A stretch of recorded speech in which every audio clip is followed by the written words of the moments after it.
From 1772 to 1805, in Massachusetts, a woman named Mercy Otis Warren gained the responsibility as a patriot writer to persuade her readers to join the patriot cause to win their rights and the colonies from the British Empire.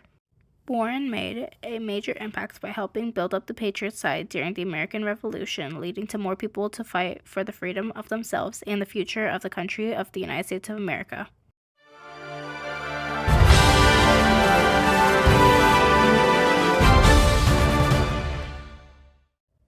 Mercy Otis Warren was born on September 25th of 1728 in Barnstable, Massachusetts, as the third of 13 children to Mary Aline and Colonel James Otis. Warren, as a child, first learned about house chores of the little responsibilities women were allowed to learn during the time period, until her father allowed her to learn alongside her two older brothers. One of her older brothers, named James Otis Jr., or Jemmy, which he was nicknamed, she grew quite close to. All three of them were taught by her Yale graduate uncle, Jonathan Russell, where she learned to read and write. As she got older, her love for reading grew, and she spent hours in the family library reading various books, mainly history books and poetry. As Warren got older, she met Abigail and John Adams, who were years younger than her. She was a mentor to Abigail and taught her how to have her own opinion. Her brother James went to Harvard and made a friend named James Warren, which Mercy then later married when she was 26 years old.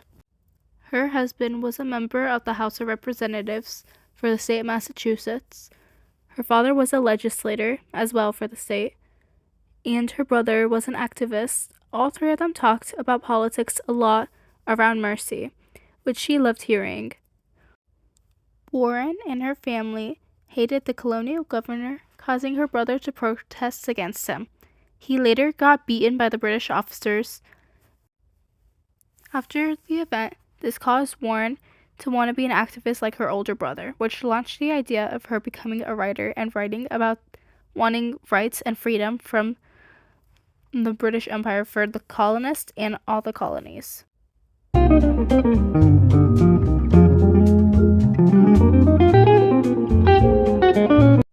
Many agreed with the idea of independence, which led George Washington, Alexander Hamilton, John Adams, and Samuel Adams to meet with the Warrens at their house to have a meeting, figure out how they could gain independence from the British Empire in a responsible way, which later ended up being the Committee of Correspondence, which Mercy founded herself. Warren was encouraged by her family to start writing, which she then released her first play into local papers, such as the Massachusetts Spy and the Boston Gazette. She released her first play anonymously in 1772 called The Adulator, which she wrote about the wrongs of the British rule and how they're neglecting the rights of the colonists and using characters such as Brutus as the hero, which she based on her own brother, James, and Rapito as the colonial governor, Thomas Hutchinson. She then made a second part to the play called The Defeat, where she continued her storyline of the abused rights and lack of responsibility of Hutchinson. She then released The Group, which was a completely different story. She released a lot of smaller poems along with plays, but she kept writing anonymously, since she was a woman and tried to stay within the gender norms of the time, which caused her to build up the patriot side, with a lot of people listening to her as she wrote about the British abusing the rights of the colonists, and how she was a writer fulfilled her responsibility of writing to the colonies. Warren didn't personally approve of the mistreatment of Native Americans and the enslaved people, along with her family. A year after she started writing, the Boston Tea Party happened, which she fully supported since the British started having various acts such as the Sugar Act, Stamp Act, Townshend Act, and the stationing of British redcoats in Boston. After the event, John Adams asked her to write about the Tea Party in a play she called The Squabble of the Sea Nymphs. With the success of the Tea Party, her story became quite read, with more colonists supporting her idea of fighting for their own rights.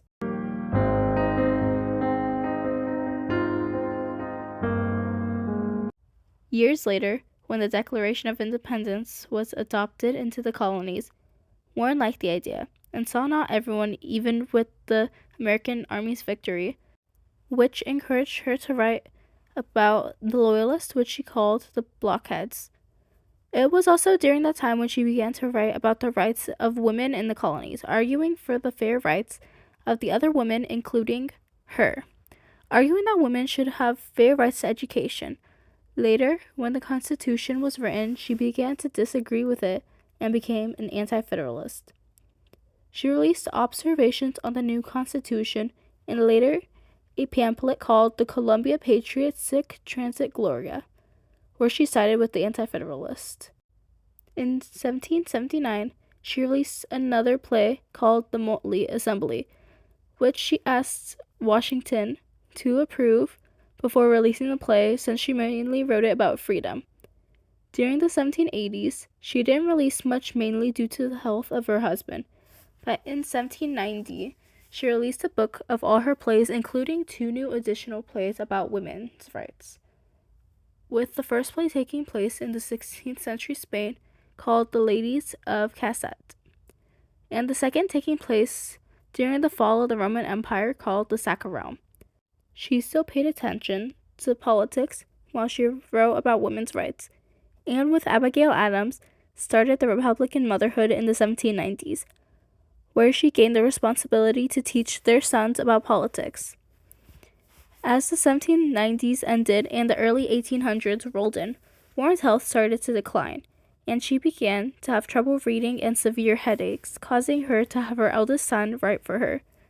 She released in 1805, under her actual name, History of the Rise, Process, and Termination of the American Revolution, which was a 3-volume history of the American Revolution from her perspective.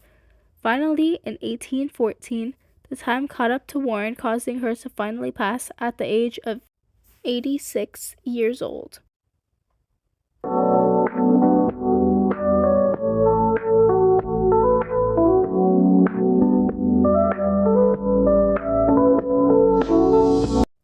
Warren, after she passed, had little to do with anything revolving around her, but years later she did help influence many women to step up. She was a figure that helped give women the right to think and make choices for themselves, along with her argument that women should have fair rights in education and equal rights to men.